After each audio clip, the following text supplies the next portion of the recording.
인사합시다. 안녕하십니까? 네, 반갑습니다. 오늘은 이제 이론 총정리 수업하는 날이에요. 이론 정리를 하는 날인데, 수업을 어떻게 진행할 거냐면, 요 시크릿 노트 교재로 수업을 할 거예요. 수업을 할 거고, 각 파트별로 이렇게 세 가지로 나뉘어집니다. 압축, 요약, 그 다음, 필기 노트, 필수 문제 이렇게 세 가지가 있는데, 압축 요약을 하지는 않을 거고, 필기 노트하고 필수 문제 이렇게 두 가지를 진행할 거예요. 총론에도 노트 파트랑 필수 문제 파트, 노트 파트랑 필수 문제 파트 이렇게 해서 밑에 거 두 가지를 한다고 생각하시면 되고, 공부하시다가 요 교재는 특징이 뭐냐면 이렇게 공부하시다가 해결이 안 된다고 해서 요약집이나 기본서를 찾아가시는 게 아니라 이 그 교재에서 끝내시는 게 중요합니다. 그래서 이 노트 풀다가 문제 풀다가 잘 풀리지 않는 내용들은 여러분들이 직접 이렇게 요약하셔가지고 해결해서 온다라는 느낌으로 따라오시면 좋을 것 같고, 오늘 수업은 필기 노트와 필수 문제 이렇게 두 가지만 가지고 진행을 할 겁니다. 그리고 계산 문제를 오늘 하지 않을 거예요. 계산 문제 말고 말 문제로 맞출 수 있는 내용들에 좀 집중을 하겠다 하는 생각을 하시면 좋을 것 같습니다. 계산 문제를 섞으면 뭐 좋긴 한데 계산 문제는 따로 공부하시는 게 좀 더 좋습니다. 따로 우리 뒤쪽 파트에 계산 문제만 구원 특강에서 모아놨으니까 계산 문제는 따로 공부하시고 오늘은 이론에 집중을 하신다라고 생각하시면 좋을 것 같아요. 교재 페이지는 12쪽부터 그러면 진행하도록 하겠습니다. 철저하게 그 출제 패턴에 입각해서 수업을 진행하도록 하겠습니다. 총론은 세 문제밖에 안 나오니까 조금 빠르게 진행을 하고요. 경제론이나 투자론이나 감정평가론 파트는 출제 비중이 높기 때문에 거기는 시간 할애를 좀 많이 하겠다라고 생각하시면 좋을 것 같습니다. 제가 빨리 진행하면 빨리 따라오세요. 출발합니다. 자, 먼저 우리 복합 개념의 부동산하고 복합 부동산하고를 구분하셔야 됩니다. 복합 개념의 부동산과 복합 부동산을 구분하셔야 됩니다. 이렇게 법경기 세 개가 결합이 되면 말 길게 합니다. 복합 개념의 부동산이 정답이고, 토지하고 건물을 일체로 다루는 거예요. 토지하고 건물을 일체로 하나로 다루어서 활동의 대상으로 삼는 것을 우리는 복합 부동산이라고 불러요. 한 번 더.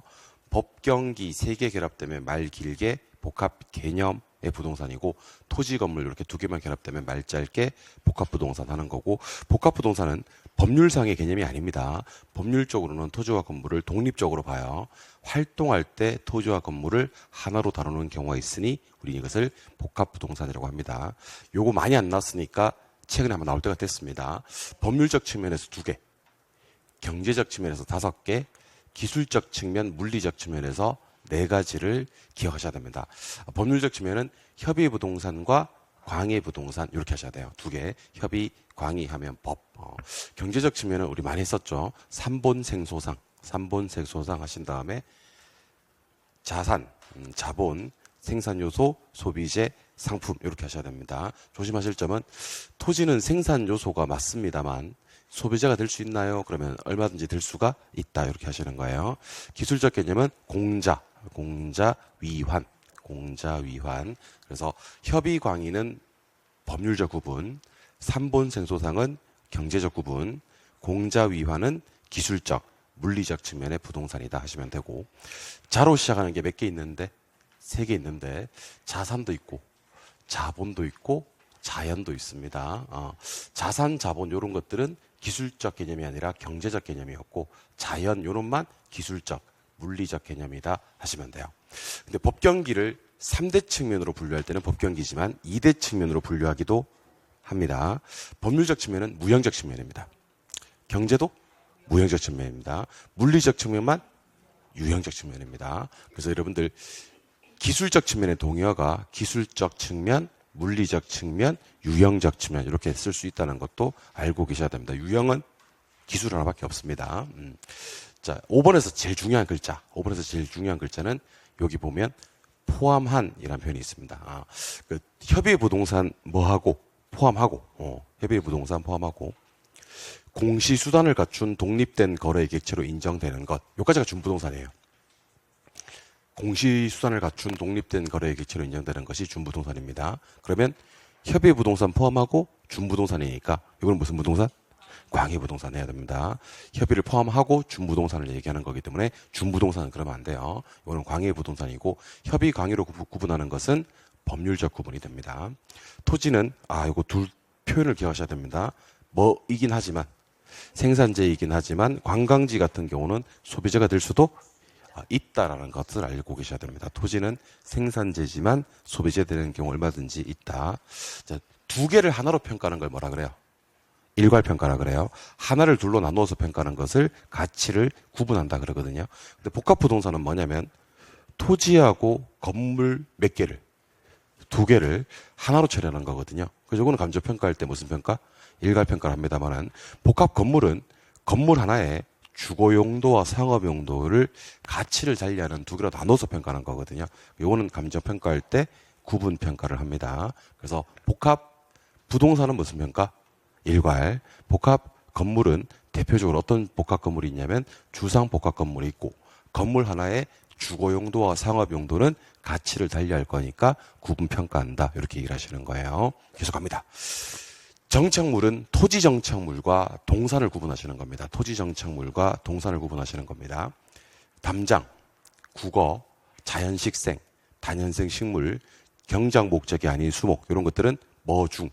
토지 정착물 중 종속 정착물이고 네 가지 있습니다. 건물이요. 명인 방법을 갖춘 미분리 과실이요. 명인 방법을 갖춘 수목의 집단이나 등기된 임목이요. 타인 토지에 경작 재배되고 있는 농작물이요.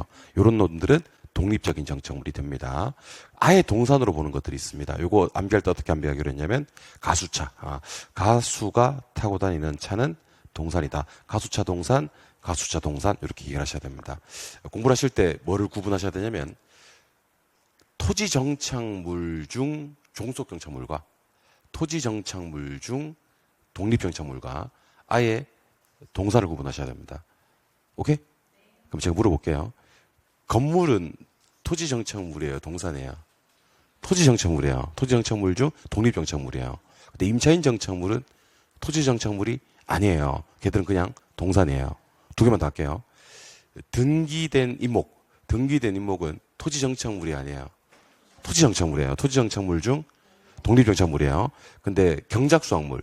경작수확물은 그냥 동산이에요. 담장은 토지 정착물이에요. 토지 정착물 중 종속 정착물이에요. 타인 토지에 경작 재배되고 있는 농작물은 토지 정착물이 아니에요.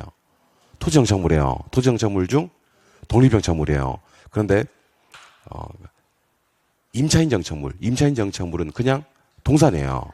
그래서 여러분들은 크게는 두 개, 토지 정착물인지 동산인지, 토지 정착물은 또다시 종속 정착물인지 독립 정착물인지. 그래서 결국 세 개, 토지 정착물 중 종속, 토지 정착물 중 독립, 그리고 아예 동산. 암기하는 방법은 동산 몇 개? 세 개. 독립 정착물 몇 개? 네 개. 요거는 그 외로 처리합니다. 동산 세 개, 가수차는 동산이고요. 독립 정착물 네 개 따로 기억하시고요. 나머지는 다 종속 정착물이다. 이렇게 하시는 겁니다. 그리고 오른쪽 지문들은요. 정말 빠른 속도로 한번 진행해 볼 거니까 칠판 한번 바라봐 주시기 바랍니다. 자, 우리 28개 지목 중에서 적어도 국어하고 유지는 비교하셔야 됩니다. 국어하고 유지 시험에 나온 적이 있어서 그렇습니다. 수로 둑이 뜨면 국어예요. 둑국어. 둑이 뜨면 뭐라고요? 국어. 그리고 댐부터 연못까지. 댐, 저수지, 소류지, 호수, 연못 이런 것들은 뭐라 그래요? 유지. 유지하고 국어 구분 못하면 안 됩니다. 수로 둑국어. 둑은 국어고요. 댐, 저수지, 소류지, 호수, 연못 이런 것들은 유지가 됩니다. 자, 택지라는 땅은 건축이 가능한 토지인데 주상공으로 이용되고 있어도 되고요. 이용 목적으로 조성돼 있어도 괜찮습니다. 이용되고 있는 땅은 건부지고요. 이용 목적인 땅은 나지고요. 이걸 합쳐서 택지라고 하고 가장 빨리 기억하시는 방법은 이 표현이 있는지를 보시는 게 좋습니다. 주상공. 주상공으로 이용되고 있거나 이용 목적으로 조성된 땅의 이름은 뭡니까? 그러면 택지. 그거 받고 바닥에 있으면 돼요. 이런 말이 반드시 나옵니다. 하천 도로처럼 건축이 불가능한 좀 포괄적인 땅의 이름이 뭡니까? 그러면 부지가 되는 겁니다. 건축이 가능한 땅 받고 건축이 불가능한 땅까지를 부지라고 해요. 후보지 이행지를 구분하는 기준은 상호간에 바뀌고 있느냐, 내에서 바뀌고 있느냐를 보셔야 됩니다. 상호간에서 전환되고 있으면 무슨 지? 후보지. 내에서 전환되고 있으면 이행지. 근데 후보지 용어 정리를 하나 더 하셔야 됩니다. 자, 현재 용도. 현재 용도가 뭔지는 모르겠어요. 근데 장래 택지가 될 것 같아요. 그럼 현재 용도는 농지나 임지로 봐야 됩니다. 왜냐하면 현재 택지인데 장래 택지가 된다고 하지는 않거든. 그럼 지금은 택지가 아닌데 장래 택지가 되는 거니까 농지나 임지가 택지가 되는 거예요. 그럼 이거는 이행지입니까? 후보지입니까? 후보지가 되겠죠. 그래서 후보지는 두 가지 용어 정리를 하셔야 됩니다. 상호간에 용도 전환되고 있다. 이것도 후보지. 오케이? 그리고 현재 용도에서 장래 택지가 될 것 같다. 이것도 후보지. 이행지는요, 내에서 전환되고 있다만 이행지입니다. 좋습니까? 예. 자, 등기법이나 지적법에서 쓰는 용어고요. 집원 붙여서 등기 등록하는 땅으로서 법적 개념의 땅이 뭐라면? 필지라면, 감정평가에서 쓰는 용어로서 가격 수준이 비슷한 땅, 경제적 개념의 땅이 뭐다? 획지다. 이렇게 하시면 됩니다. 간혹 획지라 1단지를 좀 구분하시라고 부르거든요. 1단지는 한마디로 표현하면 두 개를 하나로 보는 땅을 말합니다. 그래서 정리를 한번 해드릴게요. 가격 수준이 비슷한 1단의 토지는 획지고요. 용도상 불가분한 관계에 있는 두 필지 이상의 1단의 토지가 뭐예요? 1단지. 끝날 때 둘 다 1단의 토지로 끝이 나긴 하는데 가격 수준이 비슷한 1단은 획지. 용도상 불가분한 관계에 있는 두 필지 이상의 1단의 토지는 1단지 하시면 돼요. 도로의 어떤 좁소면도 가지지 못하는 땅, 허가 나지 않는 땅은 맹지입니다. 11번 낮으로 갑니다. 낮에는 토지 위에 건물 같은 거 있고 없고 또 뭐가 없어요? 사법상의 제한이 없습니다. 그럼 거꾸로 표현한다면 공법상의 제한은 있다 없다? 있다. 공부하는 방법은 건물이요. 없어요. 사법이요. 없어요. 공법상 제한만 있는 땅이 낮이고요. 낮이가 꼭 지목이 될 필요는 없어요. 지목이 대이어도 되고 지목이 장이어도 괜찮습니다. 낮이는 다 X고 공법만 O예요. X를 준비하세요. 낮이는 건물 없어요. 사법상의 제약 없어요. 지목이 될 필요가 없어요. 하지만 공법상의 제한은 있어요. 기억하셔야 됩니다. 그럼 건물이 이미 들어선 땅은 건부지인데요. 건부지 가격은 일반적으로 건부 감가. 여러분들 머릿속에는 건부 감가만 기억하시는 거예요. 건부 감가 때문에 건부지 가격은 낮이 가격보다 높다 낮다? 낮다. 하지만 예외 있음. 예외. 정부가 규제를 뭐 해버리면 강화해버리면 예외적으로 건부 증가가 발생해서 건부지 가격이 낮이 가격보다 높게 발생하는 경우도 있습니다. 원칙과 예외입니다. 원칙은 건부지 싼데 정부가 규제를 강화하면 건부지가 비싼 경우도 있다라고 기억하시는 겁니다. 그래서 원칙은요, 건부 감가되는 거예요. 건부 감가. 그래서 건부지가 싼 게 원칙이에요. 이걸 네 글자로 건부 감가라고 하고 원칙입니다. 예외적으로 건부 증가되는 경우가 있습니다. 이때는 건부지 가격이 더 비싼데 이거는 원칙이 아니라 예외가 됩니다. 13번부터 16번까지는 한꺼번에 볼 거예요. 건폐율 때문에 꽉 메워서 건축하지 않고 남겨둔 땅의 이름은 공지, 도시토지인데 집가상승 기대하고 방치하는 땅은 공한지, 정상적으로 쉬는 땅은 휴한지, 바람쥐 가지 못하게 놀리는 땅은 유휴지가 됩니다. 유휴지. 그래서 네 개를 한꺼번에 놀고 있는 땅은 유휴지, 쉬고 있는 땅은 휴한지, 방치하는 땅은 공한지, 짓고 남은 땅은 공지. 이렇게 얘기하시는 거예요. 계속 갈게요. 법으로만 소유할 뿐 활용 실익이 없는 이 경사진 땅의 이름은 법제예요. 해안선부터 토지 등록 지점 사이에 있는 토지로서 법적 소유권 없어. 활용 실익이 있는 바다와 육지 사이의 해변 토지는 뭐? 빈지. 그리고 요거는 또 구분하셔야 될 게 포락지라는 땅이 있습니다. 포락지. 지적 공부에 등록된 토지가 수면 미터로 잠긴 땅을 포락지라 그래요. 그래서 결론. 자, 바다와 육지 사이 해변 토지로서 법적 소유권은 없는데 활용 실익이 있는 그런 땅은 빈지, 경사진 토지로서 법적 소유권은 있는데 활용 실익이 없는 땅은 법지, 지적 공부에 등록된 토지가 수면 밑으로 잠겨버린 토지는 포락지가 되는 거예요. 세 개 구분하세요. 지가를 공시하기 위해서 선정된 땅의 이름은 표준지. 이건 어떻게 암기하라 그랬어요? 표준지, 공시지가란 말은 있어도 표본지, 공시지가란 말은 없다 그랬죠. 지가를 공시하기 위해서 선정된 땅의 이름은 표준지입니다. 지가 변동을 측정하기 위한 땅이 표본지인데 표본지는 거들 뿐이고 표준지에 무게중심을 두셔야 됩니다. 용도상 불가분한 관계에 있는 두 필지 이상의 일단의 토지, 아까 말씀드렸죠. 두 개 땅을 하나로 보는 땅의 이름이 뭐라고요? 일단지. 택지 끝에 있는 땅, 택지 이용의 최원방권상에 있는 토지가 한 개지. 개발되기, 생각보다 많이 나와요. 개발되기 이전의 자연 상태 그대로의 토지는 소지, 고압 전선 아래에 있는 토지는 선화지.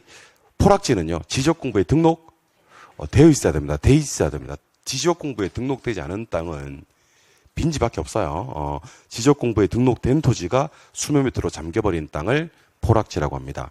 둘 다 도시개발 사업에서 쓰는 용어인데 택지 개발 사업이 끝나고 토지 소유자에게 재분배하는 토지는 환지, 경비 충당에 쓰이기 위해서 환지로 정하지는 아니한 토지 이름은 채비지가 되는 겁니다.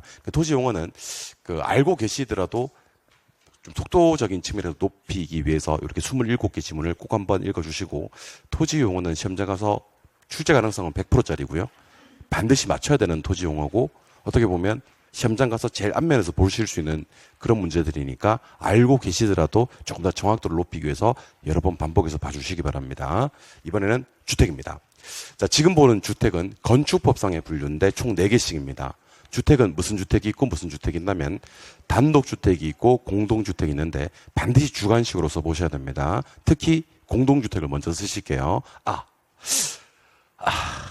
연세대 기숙사는 공동주택, 이렇게 공부하기로 했어요.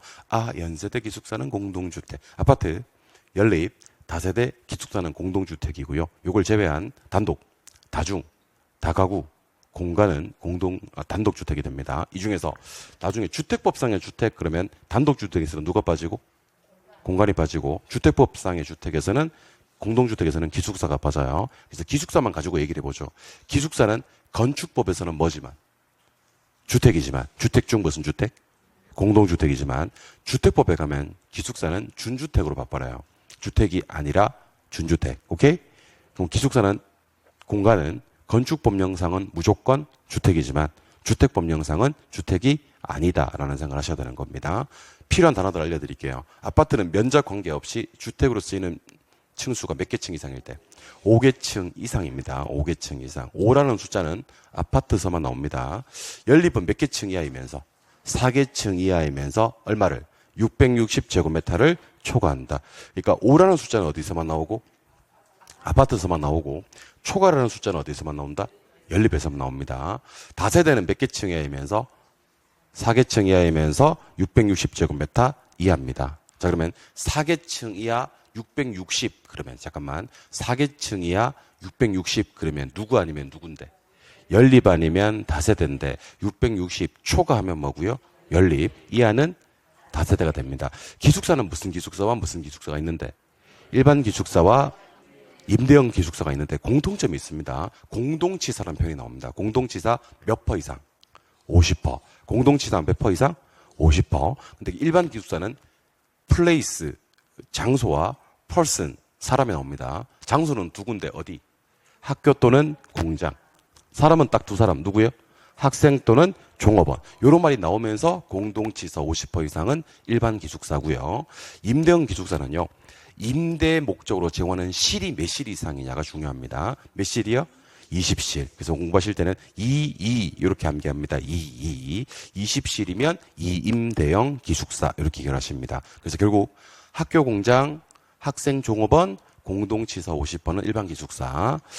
임대 목적으로 제공되는 실이 20실 이상이면서 공동치사 50% 이상은 이임대형 기숙사 이렇게 하시면 되는 거예요. 아시겠죠? 예. 다가구, 다중. 유명합니다. 다가구는 몇 개 층? 3개 층. 그리고 660제곱미터 뭐? 이하. 맞죠? 다중이도 몇 개 층? 3개 층. 660제곱미터 뭐? 이하. 구분이 안 된단 말이야. 둘 다 3개 층 이하고 660제곱미터 이하기 때문에 구분이 안 되는데 세대로 구분합니다. 19 다가구, 19가 뜨면 다가구가 되는 거예요. 오케이? 다중에는요, 장소는 안 떠요. 사람만 떠요. 누구요? 학생 또는 직장인. 종업원 아닙니다. 종업원은 아까 일반 기숙사에서 나왔던 말이고, 학생 또는 직장인. 그리고 독립된 주거 형태를 갖추지 않아. 갖추지 않은 것 해야 됩니다. 독립된 주거 형태를 갖추지 않은 것의 실익은 실별로 욕실까지는 설치할 수가 씻어야 될 거 아니야. 그지? 하지만 취사는 아닌 것을 말하는 겁니다. 오케이? 그리고 실별 최소 면적, 창문의 설치, 크기 등의 기준이 대통령령이 아니라 요 건축 조례로 정합니다. 그래서 법 조문에는요, 다음 중 다중주택의 요건이 아닌 것은 그러면 요 표현이 다 나와야 됩니다. 3계층 이하, 660제곱미터 이하, 학생, 직장인, 독립된 주거 형태를 갖추지 않은 것, 실별로 욕실까지는 되는데 치사는 되지 않은 것, 최소 면적 같은 것들을 뭐로 정한다? 건축 조례로 정한다. 요까지가 건축법이었습니다. 지금부터 주택법입니다. 주택법에서 도생은 세대수가 중요합니다. 몇 세대? 300세대 미만입니다. 그리고 분상 적용을 받지 아니합니다. 참고로 단지형 연립 같은 것도 있고요. 단지형 다세대도 있고 소형 주택도 있고 그렇습니다. 그래서 문제 풀다가 단지형 연립, 단지형 다세대, 소형 주택 이런 말이 있다면 이거는 도시형 생활주택, 도생에 대한 설명이고요. 준주택입니다. 준주택은 요 말이 반드시 나옵니다. 주택 외. 주택이 아니라는 겁니다.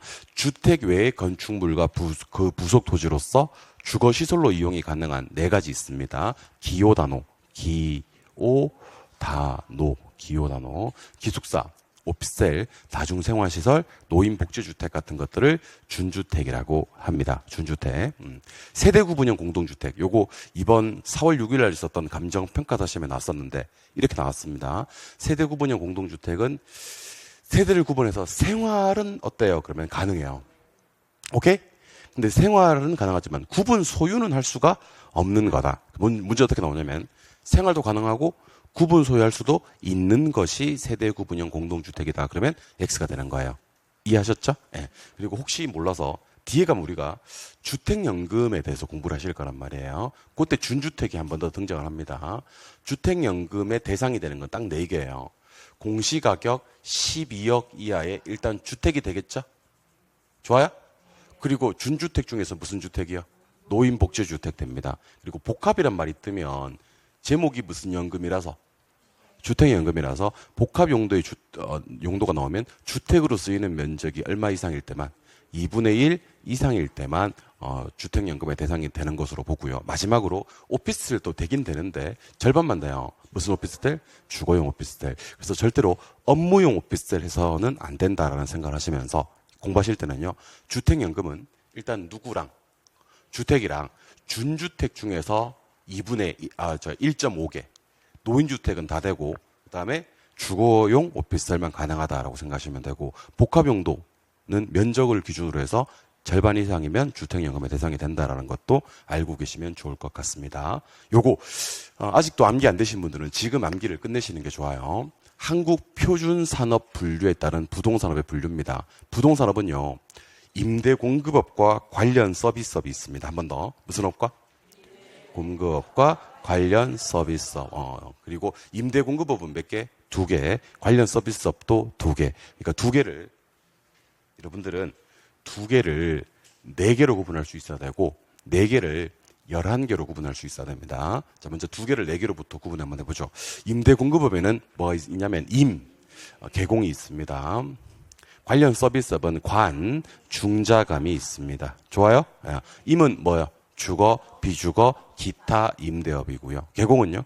주거, 비주거, 기타 개발 공급업이고요. 관리는요, 주거, 비주거. 기타 관리가 없다는 것을 기억하셔야 됩니다. 기타가 주로 어떤 놈들이냐면 사업시설 같은 거예요. 그럼 사업시설은 뭐도 업이냐면 사업시설을 임대하는 건 부동산업이 맞아요. 개발 공급하는 것도 부동산업이 맞고. 근데 관리하는 것은 주거, 비주거까지만 되고 기타 관리는 안 돼요. 그리고 4글자 3번 나와야 됩니다. 자, 따라 하실게요. 중개대리, 투자자문, 감정평가.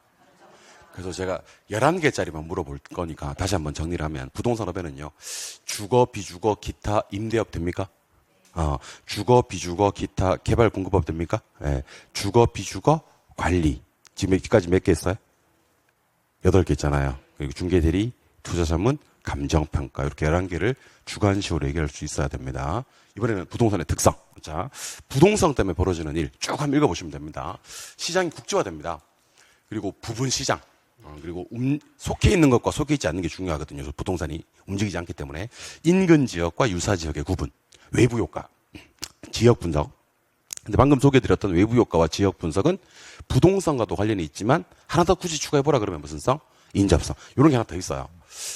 나중에 제가 최유효 이용의 근거가 되는 이유를 얘기해보라 그러면 여러분들은 첫 번째는 부증성을 얘기해 주셔야 되는데 하나만 더 얘기해보라 그러면 용도의 다양성을 얘기하시면 되거든요. 마찬가지입니다. 외부 효과와 지역 분석은 무슨 성이 중요하긴 한데 부동성이 중요하긴 한데 하나만 더 얘기해보라 그러면 인접성 이렇게 하시는 겁니다. 이해하셨죠? 그러니까 최유효 이용은 부증성과 용도의 다양성이고요. 외부 효과 지역 분석은 부동성과 인접성이다. 이걸 기억해 주시는 거예요. 임장활동 그리고 상이한 규제를 봤습니다. 상이한 규제, 조세 수입, 동산과 부동산이 구별되는 근거 이런 것들이 뜨면 부동성입니다. 부동성. 뭐니 뭐니 더 가장 중요한 건 지금 보고 계시는 영속성과 좀 이따 볼 부증성 두 개가 제일 중요합니다. 영속성. 세 개가 안 됩니다. 세 개가. 물리적 감가상각이 배제되고요. 소모를 전제로 하는 재생산 이론이 배제됩니다. 그러니까 한마디로 표현하면 이렇게 이해하시면 돼요. 감가상각이 되고 안 되고, 감가상각이 안 되고, 그리고 소모가 안 되고, 재생산이 안 된다. 감가상각 안 되고, 소모 안 되고, 재생산이 안 되는 것이 영속성. 그리고 원가법이 그래서 토지는 적용하기가 힘든 거예요. 토지는 무슨 법을 쓰죠? 공시지가 기준법을 쓰지 토지에 원가법 쓴다 그러면 큰일 나는 겁니다. 원가법 쓰는 건 건건항선소 해서 건물, 건설기계, 항공기, 선박, 소경목림의 원가법을 쓰지 토지는 영속성 때문에 원가법을 쓸 수가 없습니다. 아시겠죠? 두 번째, 소유와 이용을 분리합니다. 그럼 무슨 시장이 발달하죠? 임대차. 그리고 재고 시장이 발달합니다. 재고는 유량이래요? 저량이래요? 저량. 가치 보존력이 뛰어납니다. 그리고 문제 풀다가 요 장기? 또는 장래? 이런 말이 뜨면 예외 없이 영속성으로 갑니다. 그래서 나중에 우리 직접 하는 법 그러기도 하고 수익하는 법 그러기도 하는데 직접 하는 법이 장래 순수익이나 미래 현금 흐름을 환원 할인해서 가액 구하기 때문에 장래란 말이 뜬단 말이에요. 그리고 관리만 잘하면 정말 오래 쓸 수 있고요. 운영을 통한 소득이득과 처분을 통한 자본이득을 모두 향유하는 것도 장기 투자를 해야 되지 가능한 일이거든요. 이것도 영속성이 됩니다. 이거 하나도 빠지면 안 되니까 전부 다 영속성 관계되는 거다 기억하셔야 되고요. 세 번째가 부증성인데 부증성은 들어가기 전에 반드시 토지 공급을 좀 정리하셔야 됩니다. 제가 두 가지를 물을 거예요.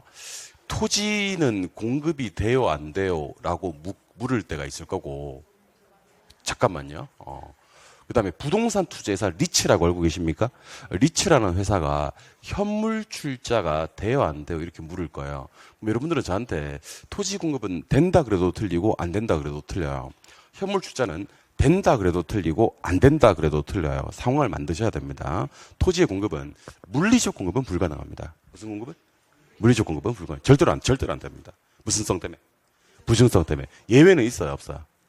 왜 없어요? 있대. 예외가 없어요. 물리적 공급 곡선은 어떤 모양이고 수직이고 완전 비탄력입니다. 근데 무슨 공급이 가능하냐면 용도적 공급하셔도 되고 경제적 공급하셔도 됩니다. 용도적 공급이 가능한 이유는 누구 때문이다?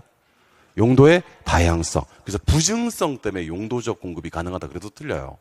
용도적 공급이 가능한 이유는 누구 때문이다? 용도의 다양성 때문입니다. 그래서 보다 탄력적이고 얘는 수직이 아니죠. 원래 공급 곡선의 모양인 우상향. 수직보다는 조금 더 탄력적이다라는 표현을 쓰면 되는 겁니다. 한 번 더 물어볼까요? 부동산 투자에서는 현물 출자가 돼요 안 돼요 라고 물으면 설립 시는 안 돼요. 설립할 때는 현물 출자가 안 되고 최저자본금 아마 자기관리는 최저자본금이 70억이고 위탁이나 구조조정은 50억 아닙니까? 갖춘 후에는 쌉 가능하다 이런 얘기를 하시는 겁니다. 마지막으로 한번 물어볼게요. 토지는 공급이 돼요 안 돼요? 물리적 공급은 불가능하지만 경제적 용도적 공급은 가능하다. 물리적 공급이 안 되는 이유는 부증성, 경제적 용도적 공급이 가능한 이유는 용도에 다 좋습니다. 계속 가볼까요? 부동산 투자에서는 현물 출자가 설립 시는 안 되고 최저자본금 갖춘 후는 가능하고 이런 얘기를 했었어야 됩니다. 아시겠죠? 계속 갑니다. 부증성 때문에 생산비 법칙이 적용이 안 돼요. 희소하거든요. 부족하거든요. 그래서 항상 이용할 때는 집약적 이용과 최유효 이용을 해야 됩니다. 아까 말씀드렸죠. 최유효 이용은 부증성과 용도의 다양성. 집약적 이용이라는 표현을 써야지 조방적 이용이란 말을 쓰면 돼야 안 돼요? 안 되고 부족할 때는 사람들이 경쟁하거든요. 입지 경쟁 그래도 되고 수요자 경쟁 그래도 됩니다. 수급 조절이 어려운데 특히 무슨 조절이 어렵냐면 수급 중에서 공급 조절이 많이 어렵습니다. 갖고 싶어요. 갖고 싶어하는 것을 세 글자로 소유욕 이렇게 얘기를 합니다. 그리고 사익보다는 공익 개념 이 말도 많이 나옵니다. 지가나 지대가 발생하는 이유. 희소하고 부족하니까 가격이나 임대료가 발생하는 거거든요. 토지 가격을 뭐라 그래요? 지가. 토지 임대료가 뭐라 그래요?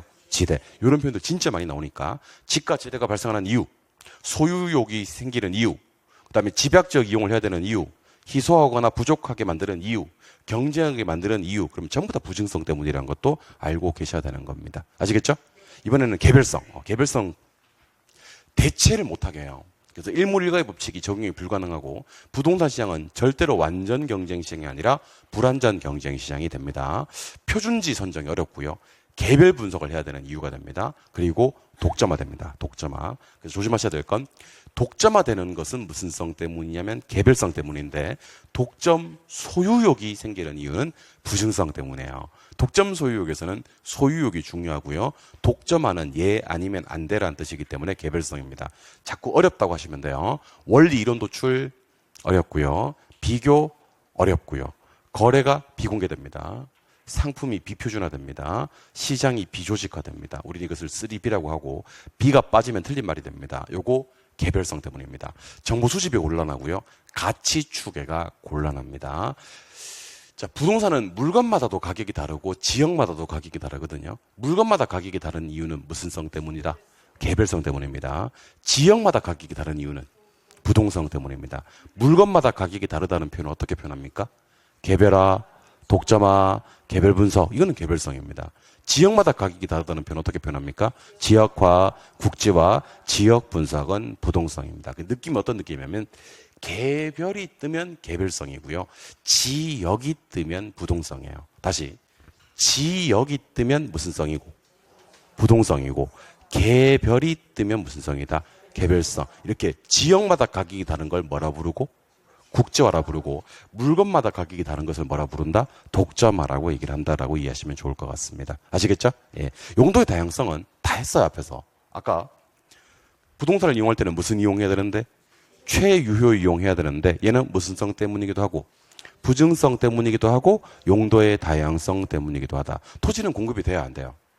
물리적 공급은 부증성 때문에 불가능하지만 무슨 공급은?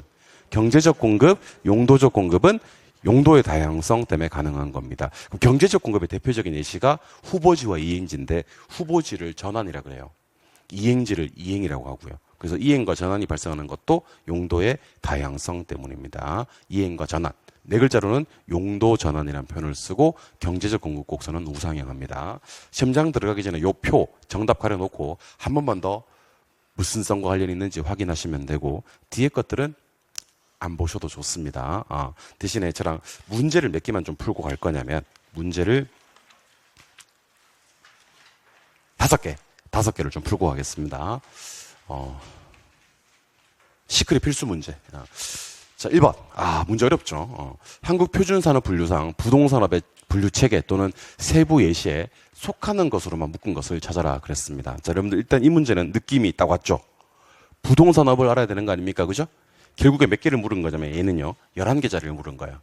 11개짜리에 들어가는 거. 자, 제가 문제 빨리 푸는 방법을 좀 알려드리겠습니다. 문제 풀 때, 끝날 때 이거 한번 읽어볼래요? 안 읽으실 건가? 이거 뭐예요? 임대업. 그리고 이거 한번 읽어볼래요? 개발공급업. 그 문제 풀 때 임대업으로 끝나거나 개발공급업으로 끝나는 것은요. 앞에 보지 마세요. 앞에 보지 말고 무조건 맞아요. 왜 무조건 맞아요? 주거, 비주거, 기타가 다 되니까. 오케이? 그래서 끝날 때 임대업으로 끝나거나 개발공급업으로 끝나는 것은 무조건 답이다. 오케이? 그럼 여기서는 누구는? 리을, 미음. 잠깐만. 니은, 리을, 미음. 니은, 리을, 미음은 무조건 답이다. 오케이? 그러니까 임대업으로 끝나거나 개발 공급업으로 끝나는 것들은 무조건 답이고 그러면 지금 2번과 3번이 공통적으로 품고 있는 것은 기역이고 결국 누구랑? 지읒이랑 비읍 싸움 같거든. 맞나요? 지읒에 보시니까 감정평가업. 자, 중개대리, 투자자문, 감정평가업은 부동산업이 맞고, 맞아요? 비읍에 나와 있는 중개투자업, 중개대리업이었어요. 중개투자업이었어요. 중개대리, 투자자문, 감정평가업이었단 말이야. 맞죠? 말도 많고 탈도 많은 놈이 누구냐면 요 업이에요. 무슨 업? 관리업. 이 관리업 이놈은요, 무슨 관리까지는 되는데? 주거, 비주거까지 관리는 되는데 무슨 관리는 안 돼? 기타 관리는 안 돼. 기타의 대표적인 놈이 누군지 아세요? 사업시설이에요. 이 사업시설 이놈이 기타예요. 오케이? 그럼 이 관리업은 부동산업이 아니다? 아니다라고 해야 되고요. 금융업은 부동산업일 것 같은데 아니에요. 임, 개공, 관, 중자감 어디에도 금융업은 없었습니다. 맞아요? 그리고 건설업도 부동산업일 것 같은데 부동산업이 아니에요. 부동산업에는요, 임, 개공, 관, 중자감만 있을 뿐입니다. 임, 개공, 관, 중자감. 이 문제는 푸는 게 중요한 게 아니고 빨리 푸는 게 중요합니다. 답은 3번. 빨리 푸는 방법은 뭐를 먼저 찾으시면 좋다? 임, 개공. 임, 개공은 앞에 단어와 관계없이 무조건 O. 관리는 주거, 비주거까지는 맞는데 기타 관리, 사업시설 관리는 부동산업이 아니고 네 글자 3번. 중개대리, 투자자문, 감정평가업도 역시 부동산업이라는 것을 기억해 주셔야 합니다. 답은 3번. 2번. 연결이 옳은 것을 찾아라 하는 문제입니다. 자, 갑시다. 자, 우리 무슨 부동산과 무슨 부동산을 구분하셔야 되는데 복합 개념의 부동산과 복합 부동산을 구분하셔야 되는데 이렇게 토지하고 건물 2개만 결합이 되면 말 짧게 복합 부동산, 법경기 이렇게 3개가 결합이 되면 복합 개념의 부동산. 4번, 5번은 바뀐 것 같고 이거 읽어볼래요? 이거 읽어볼래요? 이 자로 시작되는 거 어차피 이걸로 장난치게 돼 있습니다. 자산과 자본은 무슨 개념이고 경제적 개념이고 자연이 기술적 개념이 되는 겁니다. 그래서 1번, 2번에는요. 자연하고 자산 자리를 바꾸셔야지 될 것 같고 3번 법률적 개념의 부동산은 무슨 부동산이나 무슨 부동산이 뜨면 돼요. 협의의 부동산이나 광의의 부동산이 뜨면 되잖아요. 토지 및 그 정치학물은 뭐고요? 협의. 공장재단, 강업재단은 일단 뭐예요? 준은 어디에 속해요? 광에 속해요. 그러면 이건 협의고 이거는 광에 속하니까 답은 3번이 되는 그런 문제가 되는 겁니다. 하실 수 있겠죠? 예. 오른쪽 3번 문제로 가보도록 하겠습니다. 3번. 옳은 것을 찾아라 그랬습니다. 자, 여러분들 여기 보시니까 경제적 개념이고요. 가격 수준이 비슷한 일단의 토지래요. 가격 수준이 비슷한 일단의 토지. 이거는 필지예요, 획지예요. 획지고요. 획지는 하나의 필지 일부에 대해서도 성립한다라고 되어 있는데 여러분들 절 보세요. 자, 절 보세요. 필지가 있고 획지가 있어요. 필지가 있고 획지가 있는데 여러 개의 필지가 하나의 획지가 될 수 있다 없다?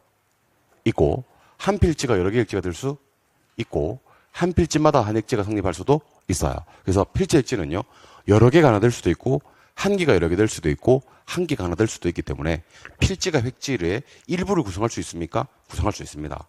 한 개를 구성할 수 있습니까? 구성할 수 있습니다. 여러 개를 구성할 수 있습니까? 구성할 수 있습니다. 필지 획지의 관계는요. 일부, 전체, 하나 다 된다라는 것을 기억하셔야 됩니다. 그래서 획지는 하나의 필지 중 일부에 대해서도 성립한다. 끝날 때 한다로 끝나면 무조건 O. 정답은 2번이 됩니다. 3번. 빈지는 소유권이 인정되고 활용실익도 많은 바닷가 토지를 말한다. 소유권은 인정되지 않지만 활용실익이 많은 땅 그렇게 했었어야 됩니다. 지가를 뭐 하기 위해서? 공시하기 위해서 여러분들 표 뭐 공시지가, 표 준지 공시지가라고 해야 되기 때문에 4번은 틀리고 5번. 자, 현재 용도가 뭔지 모르겠어요? 근데 장래 뭐가 될 것 같대요? 택지. 현재 용도는 제가 농지나 임지라고 그랬죠? 농지나 임지가 장래 택지가 될 것 같은 땅은 이행지가 아니라 후보지. 요 표현 한 번 더 기억하자 그랬습니다. 그래서 이 문제 답은 몇 번? 2번. 2번 제가 문제 바꿔볼게. 획지는 하나의 필지 중 일부에 대해서도 성립을 하고, 맞아요? 획지는 여러 개의 필지에 대해서도 성립하고, 획지는 하나의 필지에 대해서도 성립한다. 끝날 때 뭐로 끝나기만 하면 된다? 한다로 끝나기만 하면 됩니다. 성립되지 않는다 그러면 X가 되는 거예요. 이해하셨죠? 답은 몇 번? 2번. 좋습니다. 이번에는 4번 문제. 토지 관련 용어에 대한 설명인데 옳은 것을 찾아라 그랬습니다. 자, 여러분들 제가 밑줄만 좀 그어볼게요. 남겨둔이란 표현이 나옵니까? 그리고 내에서 되고 있다는 표현이 나옵니까? 그리고 수면 밑으로 잠긴이라는 표현이 나옵니까? 그리고 자연 상태 그대로란 말이 나옵니까? 이런 말이 시험에 뜨면 제 생각에는 이렇게 해석을 하기보다는요, 사실 솔직히 말씀드리면 소지가 오를 가능성이 제일 많아. 답은 몇 번 처리하고 5번 처리하고, 요거는 남겨둔 땅은 무슨 지고? 공지고, 내에서 바뀌고 있는 땅은 이행지고, 포락지는 맞았었는데 시적 공부에 등록된 토지라고 했었어야 됩니다. 오케이? 그리고 나지가 시험에 뜨면 이렇게 하는 겁니다. 건물이요?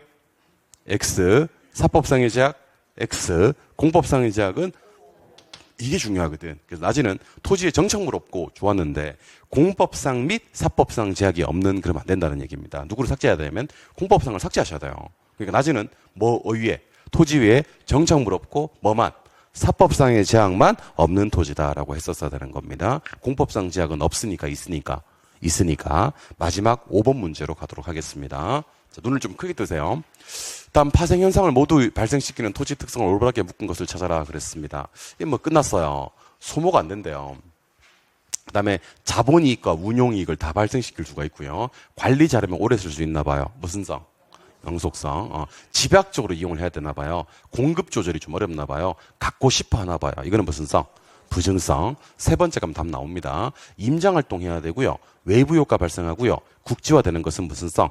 부동성. 답 4번 벌써 나왔고, 비교 곤란하고요. 대체 관계를 제약하고요. 불완전 시형으로 만들고요. 그러면 무슨 성? 개별성. 답 4번이고, 아주 난이도 핫짜리니까 이런 문제는 부디 틀리지 않기를 바라봅니다. 아시겠죠?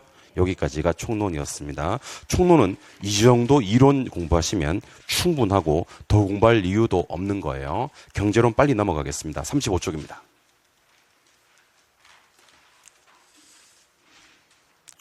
자, 35쪽 계산 문제 딱 빼고 우리 순수하게 말 문제만 딱, 그러니까 뭐 문항 수로 치자면 한 30개에서 32개 정도 되겠네. 오늘 여러분들 저랑 열심히 해서 30개에서 32개 한번 잡아봅시다. 알겠죠? 아리까리한 거 완벽한 것으로 좀 전환시키고.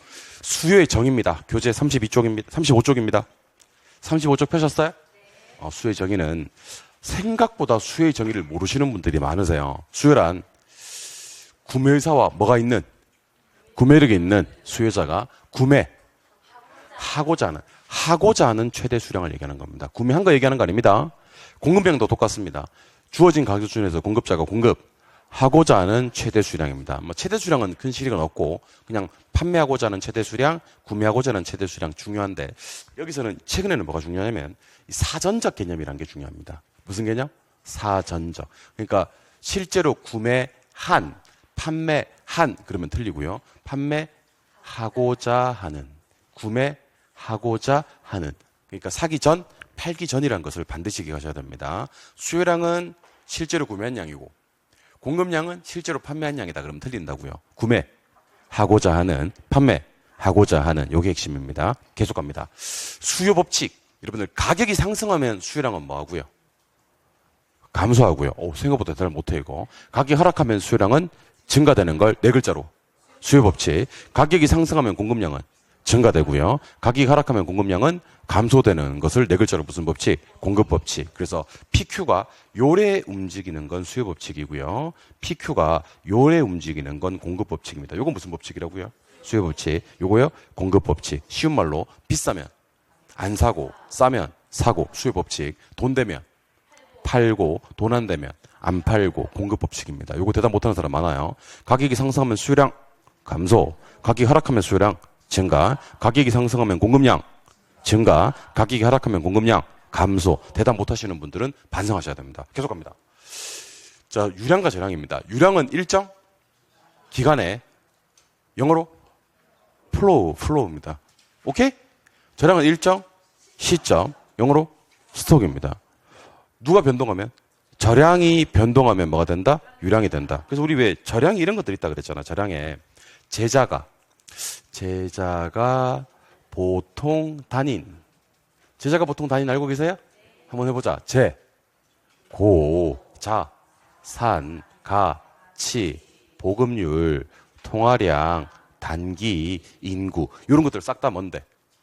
저량인데, 요 뒤에 변동하셔도 되고, 변동분 하셔도 돼요. 분이 붙으면 전부 다 유량이 되어버립니다. 예컨대 인구는 뭐지만 절량이지만 인구 변동은 유량. 가격은 뭐지만 가치 가격은 절량이지만 가치 변동은 유량. 마지막으로 재고는 절량이지만 재고 변동은 유량. 이렇게 연습하셔야 됩니다. 그리고 유량 수요, 유량 공급, 절량 수요, 절량 공급입니다. 제가 밑에 걸 먼저 할게요. 유량 공급은 일정 기간에 공급되는 거 하시면 돼요. 유량 수요는 일정 기간에 보유하려고 하는 거 하시면 되고요. 절량 수요는 일정 시점에 보유하려고 하는 거고요. 절량 공급은 일정 시점에 존재하는 겁니다.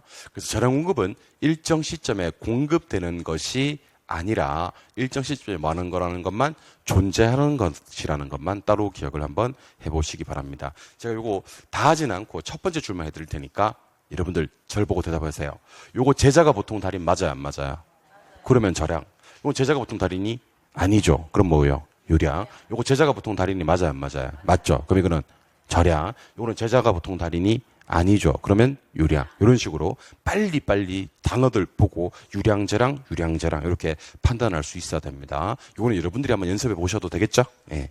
오케이. 이번에는 너무 유명합니다. 36쪽. 일단 고개를 들어서 저를 한번 바라봐 주셔야 됩니다, 여러분들. 여러분들 수요 곡선 어떤 모양이죠?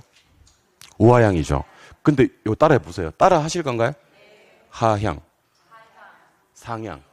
한 번만 더. 곡선상 하향. 곡선상 상향. 1번이 뭐죠? 수요량 증가예요. 2번이 수요량 감소. 자, 따라하세요. 곡선이 우측 이동. 곡선이 좌측 이동. 물론 시험에 나올 때는 곡선이 우상향 이동, 곡선이 좌하향 이동 그렇게 나오기도 합니다만은 됐고, 곡선 자체가 곡선이 우측 갔는지 좌측 갔는지가 중요합니다. 3번이 뭐죠? 수요 증가. 4번이 수요 감소. 1번이 2번이 3번이 4번이 그럼 제가 논의 편의상 아파트를 예를 들 테니까 잘 들으셔야 됩니다. 아파트 가격, 아파트 임대료는 아파트 무엇의 변화? 수요량의 변화고 곡선상에서 점이동하는 거거든요. 맞아요? 근데 아파트 가격이 왜가 변하면 수요가 변하는 건데 정말 조심하셔야 될 게 몇 개나 있냐면 3개나 있어요. 저 보세요. 아파트 가격 상승이 뭐죠? 아파트 가격 상승은 수요량의 변화예요. 가격 상승 예상. 아파트 가격 하락 예상은 수요의 변화예요. 오케이? 그 다음에 가격이 맞긴 맞는데 이 오피스텔 가격, 빌라 가격 이렇게 해서 무슨 가격이나 대체재 가격이나 무슨 가격일 때는 보완재 가격일 때는 이건 무엇이 변하는 거죠? 수요가 변하는 겁니다. 심지어 건축 자재값, 토지 가격, 건설 노동자의 임금, 건설 업체 수, 생산 기술 이런 것들은 수요량이에요. 수요예요. 둘 다 아니에요. 네, 이럴 줄 알았습니다. 둘 다 아닙니다. 공급만 변화시키는 거예요. 공급만. 그래서 건축비, 시멘트 가격, 건설 노동자의 임금, 토지 가격, 생산 기술, 건설 업체 수 이런 것들은요. 수요량도 아니고 수요도 아니고 공급만 변화시키는 거다. 그래서 여러분들은 지금 이 시간부터 공부를 3개 하셔야 돼요. 뭐를 변화시키는 것과 수요량을 변화시키는 것과 수요를 변화시키는 것과 공급만 변화시키는 거 이렇게 3가지로 구분하지 못하시면요. 이 부분은 100점 100패가 되는 겁니다. 그럼 출발 한번 해보겠습니다. 자, 수요량의 변화는 해당재와의 일단 가격이 변해야 돼요. 곡선상 점이동하는 것인데 증가가 1번이니까 곡선상 하향이동, 감소가 2번이니까 곡선상 상향이동 이렇게 얘기를 하는 겁니다. 근데 수요의 변화는 해당재와 가격 이외가 변해서 곡선 자체가 움직이는 겁니다. 증가는 우측 우상향이동, 감소는 좌측 좌하향이동입니다. 그런데 가격과 똑같은 말이 있습니다. 그게 바로 임대료예요. 임대료가 변하는 것은 곡선상에서 움직이는 수요량의 변화고요. 가격이 떠도 수요량으로 넣지 않고 수요로 넣는 게 두 개가 있습니다. 대체재 보완재 가격, 그냥 가격이 아니라 대체재 보완재 가격은 곡선 자체가 변하는 수요의 변화를 보는 거고요. 아파트 가격 상승 하락 뒤에 뭐가 붙으면 예상이 붙으면 얘도 곡선 자체가 변하는 수요의 변화로 본다는 것을 알고 계셔야 할 것 같습니다. 이해하셨죠? 예. 이번에는 수요를 많게 만드는 방법과 공급을 많게 만드는 방법을 소개해 드리겠습니다. 여러분들 수요가 공급보다 상대적으로 많은 것은 4글자로 뭐라 그래요? 초과 수요라고 부르고 수요보다 공급이 상대적으로 많은 것은 초과 공급이라고 하시면 됩니다. 그럼 초과 수요일 때는 가격이 뭐하고요? 상승하고요. 초과 공급일 때는 가격이 많은데 하락하는데 이렇게 공부하시면 돼요. 초과 수요를 만드는 방법은 인기 있고 귀해지면 돼 이렇게 하시면 되고요. 초과 공급을 만드는 방법은 인기 없고 흔해 빠지면 돼 이렇게 기하시는 겁니다. 오케이? 인기 없고 흔해지면 돼. 초과 수요를 만드는 두 가지 방법 한번 얘기해 보죠. 수요 증가, 인기 있고 귀해져야 돼. 공급 감소. 초과 공급을 만드는 두 가지 방법은 인기 없고 흔해지면 돼. 사람들이 찾지 않아야 돼. 수요 감소, 흔해지면 돼. 공급 증가. 이거는 뭐도 얘기하셔야 되면 한 개씩 물어도 대답하셔야 됩니다. 수요 증가되면 인기 있어서 가격 상승, 수요 감소되면 인기 없어서 가격 하락, 공급 증가되면 흔해지면서 가격 하락, 공급 감소되면 귀해지면서 가격 상승. 네 가지를 물어도 다 각각으로 다 대답할 수 있어야 됩니다. 수요부터 할게. 수요 증가되면 인기 있나? 가격 상승. 수요 감소되면 인기 없나? 가격 하락. 공급 증가되면 흔해지나? 가격 하락. 공급 감소되면 귀해지나? 가격 상승. 뭐 이런 식으로 얘기하실 수 있어야 됩니다. 아시겠죠? 예.